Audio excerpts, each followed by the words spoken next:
సంపద సృష్టించి పేదలకు పంచాలని ఏపీ సీఎం చంద్రబాబు నాయుడు అన్నారు. సమర్థ నాయకత్వం ఉంటేనే అభివృద్ధి సాధ్యమని చెప్పారు.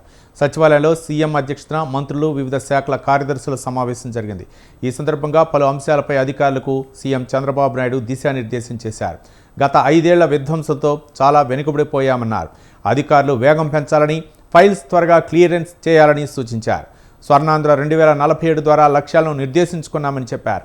15% వృద్ధి రేటుతో మన ఆర్థిక వ్యవస్థ సుస్థిరం కావాలని, అప్పులు కూడా తీర్చాల్సిన అవసరం ఉందన్నారు ఏపీ సీఎం చంద్రబాబు.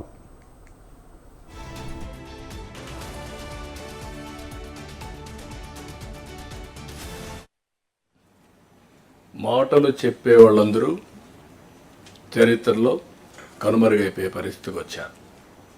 ఎవరైతే యాక్షన్లో చూపిస్తున్నారో వాళ్ళు సర్వే అయ్యే పరిస్థితికి వచ్చారు. రాబోయే రోజుల్లో ఇంకా కూడా దీనికి మీరు చూడబోతారు. ప్రజల్లో అవేర్నెస్ పెరుగుతుంది. పెరిగినప్పుడు పర్ఫార్మెన్స్ ఇది క్రైటీరియా. ఎవరైతే పర్ఫామ్ చేస్తామో వాళ్ళకు మనుగడ ఉంటుంది. కానీ ఇక్కడుండే ఆఫీసర్స్ కూడా నేను కోరుతున్నా, మనందరిపైన ఒక హిస్టారికల్ రెస్పాన్సిబిలిటీ ఉంది. మీరు ఆఫీసర్స్గా, మేము పొలిటికల్గా, మేము 5 ఏళ్ళకి ఒకసారి మళ్ళీ మేము మ్యాండేట్ తీసుకున్నా. ఇక్కడుండే ఆఫీసర్స్ పైన ఒక బాధ్యత ఉంది. One of the best service IAS, cream of the society. You got this opportunity. ఈరోజు ఇక్కడుండే మంత్రులకి ఇంతమంది ప్రజల్లో ఎంతమందికి అవకాశం వస్తుంది?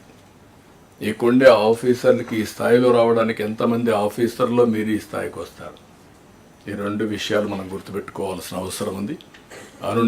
అనునిత్యం మనం సమీక్ష చేసుకుంటూ మనం అనుకున్న లక్ష్య సాధన కోసం రీడెడికేట్ కావాలని, దానికి కాన్ఫరెన్స్ ఉపయోగపడాలని మనస్ఫూర్తిగా ఆకాంక్షిస్తూ మరొకసారి I wish all the best for all of us, including me and state. Thank you. ఈరోజు ఏఐ టెక్నాలజీ ఆల్ డిపార్ట్మెంట్స్లో అనుసంధానం చేసుకోవాలి.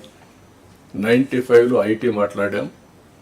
ఆ 95లో ఐటీ ఈరోజు మొత్తం ప్రపంచం మొత్తం ఇండియన్స్ గుర్తింపు వచ్చే పరిస్థితి వచ్చింది. ఈరోజు కూడా ప్రధానమంత్రి నిన్నే ఫ్రాన్స్ వెళ్తే అక్కడుండే ప్రెసిడెంట్తో మన ప్రధానమంత్రి గారు ఏఐ కాన్ఫరెన్స్ అడ్రస్ చేసే పరిస్థితికి వచ్చారు. అంటే రాబోయే రోజుల్లో ఏఐ అనేది రియాలిటీ. 2025 నుంచి ఈ విషయం కూడా మనం గుర్తుపెట్టుకొని అన్ని డిపార్ట్మెంట్లో ఐటీ కంప్లీట్ చేసుకోవడం, దానికి టీసీఎస్ వర్క్ చేస్తూ ఉంది. మీకు ఇది కూడా ఐడియాస్ ఉన్నాయి, అవన్నీ వర్కౌట్ చేయాల్సిన అవసరం ఉంది. అందుకని టెక్నాలజీ ఫుల్గా ఇంటిగ్రేట్ చేసుకొని ముందుకు పోవాల్సిన అవసరం ఉంది. ఈరోజు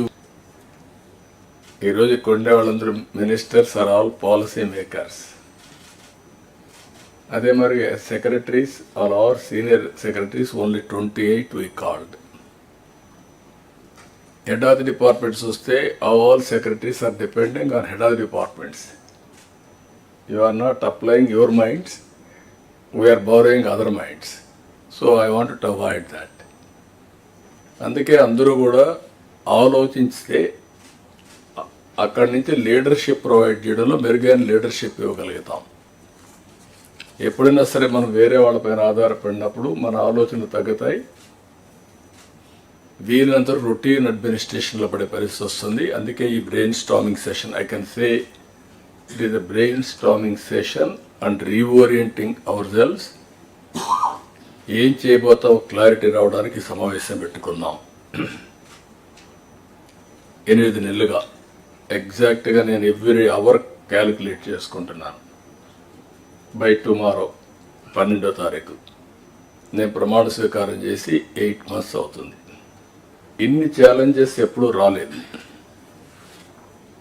ఒక పక్కన మొరేల్ ఆఫ్ ది ఆఫీసర్స్, ఇంకో పక్క some of the departments are defunct, some of the programmes are derailed. Government of India నుంచి మనం గుర్తుపెట్టుకోవాల్సింది ఎప్పుడు కూడా సెంటర్ స్టేట్ 2 కూడా